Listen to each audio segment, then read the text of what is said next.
Story 1.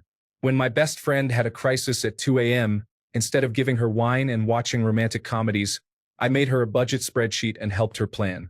I have never felt more like a responsible adult in my life. Story 2. Dropped old friends.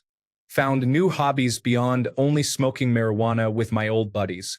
I have started thinking differently about what people spend their lives doing and what I should do with the time I have. Story 3. My friends from the past no longer felt like friends. They had not done anything wrong. We had both just changed and grown apart. Story 4. When someone tried to start a fight with me, I asked with genuine concern, "Are you okay?" instead of punching them. Story 5. When I kept compromising my morals to stay with someone who wasn't right for me, I lost my dignity. Story 6. When the negatives started outweighing the positives with alcohol. I drink very rarely now. I used to go out drinking all the time. The loss of contact with certain friends has been hard. It has been a complete change of mindset. Story 7. Realized very recently I really did not need anything from my family, and I no longer actually miss them. Story 8. I stopped developing quick and deep emotional connections to people. I used to feel deeply for other human beings, not romantically, but through very close friendships. Now, I watch as others try to build that with me, but I just do not feel that care inside anymore. I love my friends, but I no longer have codependent relationships with them, even when they still desperately want that. It was like a switch flipped in my brain, and suddenly I was no longer interested in that kind of friendship. Story 9. I had a hard time after my ex left me because I was focusing more on my career than on her. She broke up one day because I didn't reply to her text while I was asleep. It was a tiring day for me. I had worked for 6 to 7 months preparing for an exam, and I had a girlfriend at the same time who asked for 2 hours of talking every day. I barely slept 6 hours for a couple of months due to anxiety, stress about my career, and parental pressure. I couldn't cope with it. One day, this person who is my ex now, let's call her Diana, started talking to me when our mutual friend decided to set us up. Diana wasn't ready at first but ended up falling for me. I also liked the way she used to respond. After a month of talking, she asked if we should be in a relationship, but then she backed off because of commitment issues. I was friend-zoned low-key. Still, we talked for a while and she asked me out again. This time, we got into a relationship. We started dating, and I went to meet her near her house because her parents didn't allow her to go elsewhere. She never came to meet me at a place I preferred because she was scared of getting caught by some of her relatives. By the 3rd month, she started controlling everything I did, and I blindly agreed because I thought it was fine. After a while, it got very messy. She controlled who I talked to and who I went out with. She had access to my Instagram account to check who I talked to and asked me to send photos when I went out with my friends so she knew I wasn't cheating. She never even hugged me because it scared her, though she never had any history of post-traumatic stress disorder related to that. This went on for a while, and when the day of my exam came, she broke up with me right after because I was tired and hadn't slept all night. I didn't know what to do. I didn't text her back because I shut off my phone. The next day, she accused me, saying, "If you wanted me, you would have texted or called me at least 100 times. But then I stood up for myself and asked if she ever cared about me. She had no answer. I said I wouldn't tolerate this behavior any longer if she stayed like this and didn't show me love or affection. She insisted on getting back after being the one who broke up. I started ghosting her because it was enough for me to handle. She texted me again after the breakup, saying she had been feeling bad and had had enough of my behavior and disrespect. It affected me a lot, but I've realized that I should change and be a better person by learning when to say no and giving myself time when needed. Story 10. After a few early deaths of some very close loved ones, I had a handful of bad dating experiences. I ended up making a list of self-imposed rules for dating. Shortly afterward, I realized that the underlying goal was really just to keep myself from getting hurt anymore. Story 11. I was attached to someone who really did not care about me, and I got my heart broken by them quite a few times. I should have walked away sooner, but I did not feel strong enough. This most recent time, though, I did not let it destroy me. I cried a little on the day it happened, and I kept thinking, any day now the pain will catch up to me, and I will completely fall apart. But that day never came. I have not cried since then and have not felt any reason to. As someone who used to be the biggest emotional wreck, that is how I knew everything had changed. Now I have been going out and doing things alone, and showing myself so much love. At first, it was weird to no longer feel anything for that person, but it is amazing. I never thought I would shake that attachment, but now I am out here thriving. Story 12. When I was at my worst, most nights I would have a breakdown trying to decide what to cook for dinner. I would start thinking about dinner plans around 5 o'clock and often would not eat until 9 or 10 because I just could not make a decision, which frustrated and angered me. There was a lot going on in my life. This happened on about 80% of my nights for a year or so. I was in therapy at the time and working on a combination of medications, but what really helped was moving back near my family and switching jobs.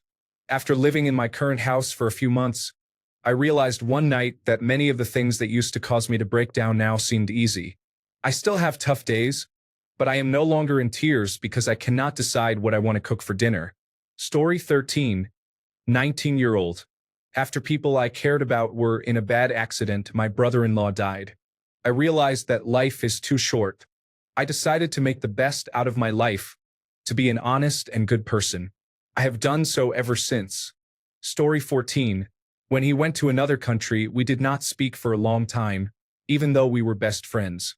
Then he suddenly came home, asked for money, and left again. Story 15. Health-wise, the last few years have been challenging. I am currently 46 years old, experiencing shoulder and knee pain, along with various aches and pains. Mentally, I feel like I am in my early 40s. I was married for a decade, then divorced and dated off and on for 10 years.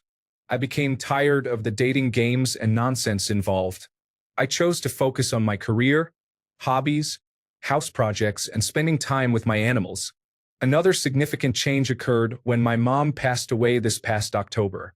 I used to value my quiet time and peace a lot.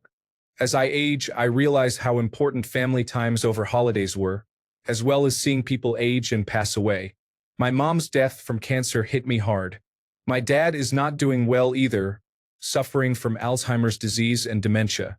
In a few years, they could both be gone, and adjusting to holidays never being the same has been difficult. Story 16. Physically, when I went to urgent care and was rushed to the hospital with an excessively large tumor that burst, multiple blood clots, and a pulmonary embolism, it was cancer. After I was discharged from the hospital, I developed chronic pain that has changed my life. I have never been the same since. It was like a switch flipped. There was life as I once knew it, and there is life as I know it now. Story 17. When I was younger, there were things I swore I would never do. But after going through enough trauma and insecurity, I found myself capable of doing some of them. That is when I realized I was no longer the same person. The difference now is that I am aware of it, and I am actively working on myself, even going to therapy, so I do not keep repeating those patterns. Story 18. When someone looks at my previous academic performances and asks me, "Was that you? I never knew you were this good back then," it really upsets me and makes me think about why things went downhill for me and how that happened in the first place. Story 19. After a couple of years being treated for depression in my early 20s, I was very outgoing, dated casually, and socialized a lot. In my later 20s, while in a relationship, I went into a slump and sought treatment for depression. I did some therapy for a while, took some medication, but eventually recovered on my own. Overall, I am a happy person now, but none of the things I used to do interest me anymore. I mostly keep to myself, do not drink, and do not go out or meet people much. I am just a completely different person now. I do not know if it is because I have gotten older or because I changed during that difficult period. Story 20. When I visited my old town and home, I felt those old feelings of insecurity and behavior again. I realized that I have not felt them for a long time, and I am not going to let them affect me again, as they belong in the past. Story 21. When I started laughing and treating compliments, especially from men, as pure nonsense, I stopped taking compliments seriously. Now, I just let people say them out of courtesy. Story 22. I got a tattoo on my thigh, facing me, that says, "Be nice," about a decade ago. A friend advised me to get it, saying I could be warmer to people and less cold. That friend was actually quite toxic, but I digress. I have been at my new job since October. Now that summer has arrived, I have started wearing shorts and skirts. People saw my tattoo and genuinely thought it was a joke. They said I am the nicest person they know. Story 23. People often complimented me on how funny I am. At some point, I became jaded by things that happened to me in life. I have been trying to work my way back to that funny guy for a while. Story 24. Basically, anytime I think about an awkward or cringeworthy thing I did earlier in life, I realize how much I have grown. What I thought was normal behavior back then, I now know I have matured and would have handled much better with rational capacity. Story 25. It feels like shedding old skin. Not newer or better, just different. The things I was into have changed. The things I thought mattered and worried about have eventually subsided. My view on life has changed and priorities have shifted. It is just a personal transition. That being said, I am not completely free of any obstacles or heaviness, and new challenges are always arising. Story 26. After I had my child, nothing changed me more as a person than becoming a parent.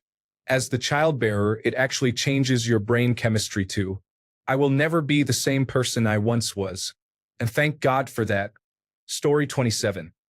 A big shift for me was when I started caring much more about my own health and wellness than staying out late, keeping up with the social scene, or drinking just to have something to do. Story 28. When I do not allow myself to be viewed in the most pitiful way, and I do not tolerate actions that make me uncomfortable, especially when they are out of line or disrespectful to me, I finally know how to stand my ground. Story 29. When I look back at my priorities and goals, they are completely different from the ones I most recently set. I am no longer afraid to say no and remove myself from situations I do not want to be in. Story 30. When I had a complete breakdown where I bit myself so hard I turned my arm black and blue, I realized in that moment, among the sobbing and pain, that I needed help and nothing would be the same. Story 31.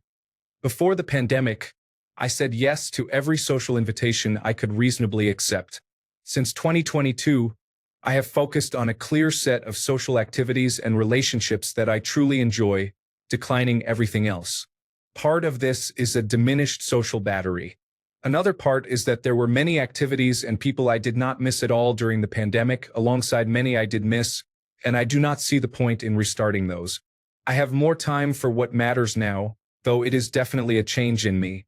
Story 32. Simple answer or a deep psychological answer? For a deep answer, basically the psyche or body and mind cycle between chaos and order. Everyone goes through periods of creativity, which is chaos, and periods of stability, which involve calm and reflection. In the state of order, if you are aware and observant, you can see that you become a new person, sharper with integrated knowledge from, say, last week. You can notice this on a micro scale and also on a macro scale. For example, week by week, but also month by month, year by year. It all compounds. Story 33. I admitted I was the one who was wrong and actively looked for ways to improve instead of hoping someone could help fix the situation and, by extension, myself. Story 34. When I realized I did not react the same way to things that used to destroy me, it hit me one day that the version of me who would have spiraled just does not exist anymore. Story 35. I am quicker to anger, but I also do not let most things slide. I was molested by a family member at 6, raped at 18 and 21, and physically abused from 16 to 18 by a boyfriend. My parents noticed the abuse but did not intervene and swept the family issues under the rug. If I see something, especially from my family, I react quickly and sometimes curse because I cannot stand it. My father has experienced my anger, and my in-laws have been on the receiving end as well. It is difficult because I have to remind myself that anger does not help, but I also appreciate it because it allows me to confidently step in if I do not like something. Story 36. When I stopped comparing myself, I realized I was no longer bothered by people who hurt me doing well. Story 37. One of my last appointments with my therapist. I had been convinced for so long that I had not changed at all, but as I was reflecting on the past few years I had been seeing her, I realized I was a completely different person. I had started setting boundaries. I was able to express myself in arguments without yelling. I had quit self-harming. I no longer kept toxic people in my life. I am still not perfect and I am never going to be, but I am better for myself and others. Story 38. Not so judgmental anymore. A friend told me a few months ago she is in a polygamous relationship, and instead of judging her and telling her how wrong I think it is, I was truly happy for her. She is blossoming, and that makes me happy. I think I realized we all have different values and viewpoints on things. I have learned to be more open to other people's values and beliefs and not so judgmental. Definitely not the same person from a year ago, and I am grateful and happy about it. Feeling much more at peace with myself. Story 39. When I stopped smoking marijuana abruptly after many years, intending it to be just a short break for a specific purpose, I realized I liked myself, my life, and the world much better without it. Story 40. When I moved away from my hometown, I realized I did not fit into that crowd. It did not feel like I could be myself. I had to put on a mask. I moved to a more mixed suburban and rural town and felt more like myself without hiding behind a mask than I did when I lived near the cities. I am more self-secluded, but that is how I want to be. Story 41. When my mother died of cancer 1 week after being diagnosed with stage 4 pancreatic cancer, I processed things differently on an emotional level. Things that used to bother me no longer affect me as much. I do not experience anxiety as often, and I am rarely overwhelmed by anything. Grief can do a lot to a person. Somehow I came out of it stronger. Story 42. When my peace began to matter more than what other people think, having to justify or prove myself to others. Story 43. When I realized I do not have to like everyone I trust, and I do not have to trust everyone I like, it brought clarity. People can be good at one thing and bad at another. Learning to appreciate the good qualities of others has relieved a lot of stress. Story 44. When I found out I can leave people and not break down completely over it, I basically detach myself easily. Story 45. When I was crossing the road, a car suddenly appeared behind me, turning in my direction with its turn signals disabled. Stopped 1 meter before me, honking. I raised my hand and made the driver look at my finger to show him he forgot to turn on the signals. I got robbed on the next street. Story 46. When I stopped feeling anger and started feeling pity for people who enjoy negatively impacting others and those who tried to do the same to me. Story 47. When I saw that the people around were not progressing at all and had the mentality that they would only have something when their parents died. Story 48. A few years ago, I would eat as many as 8 or 10 snacks and treats per day. Now, I really have to override my restraints to eat more than 2 snacks and treats per day. Story 49. When I stopped freaking out and internally wondering if my texts went unanswered for more than 24 hours, I still get anxious. However, I eventually accept that the person may have seen my text, is busy, has a life, and forgot to reply. This realization has saved me a ton of anxiety. Story 50. I was bullied my whole childhood. The minute I had friends with younger siblings and my own younger cousins, I was protective of them. The mother lion instinct came out almost naturally. That was when I knew I was no longer the same scared and timid little girl I was when I was bullied. Story 51. When I finally found the courage to leave a 9-year relationship that had been detrimental to me for years, I did not realize how much I had lost myself in that relationship. Story 52. When I was 18, my parents came to get me from university so we could go to the hospital and say goodbye to my big brother before he was taken off life support. After they hugged me, the first thing my dad said was, "You look older." I have been consistently mistaken for someone older ever since.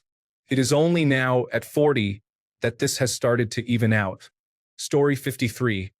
When your close friends from school or college never showed any support during dark times when you needed it most, it feels like being abandoned by them. This completely changed how I view and interact with people from that point onwards. I am better with it now, but I still have second thoughts about reaching out to others outside of my immediate family in general or when I need support. Story 54. One day, I started receiving bad news with apathy instead of any real emotion. I know I did not used to be this way as a child, Life changes you. Story 55. After I had a child, I looked at my face in the mirror and I looked older than I did just the day before, as if I had aged overnight. I felt older too. Story 56. When I learned that I do not want to be taken for granted and used. If you always put others before yourself, you will be walked all over. It is okay to be nice, caring, and help out when you can, but in my experience, I have had some people tell me that nobody will care about you, and that kind of helped to flip a switch for me. When I helped out several family members and an ex who were ungrateful, that is when I realized if I do not get a little selfish, where it is okay to start worrying more about myself, then I will become a walking piñata where everyone takes a jab at me. Story 57. I was 17 and dating a 23-year-old woman when she told me she was pregnant. I did not get scared or panic but was very excited. Even though she admitted that I was not the father and the relationship ended, I knew I was not the same person I was before that moment. Thanks a bunch for sticking around till the end of the video. Remember to subscribe, and until next time, stay awesome and goodbye.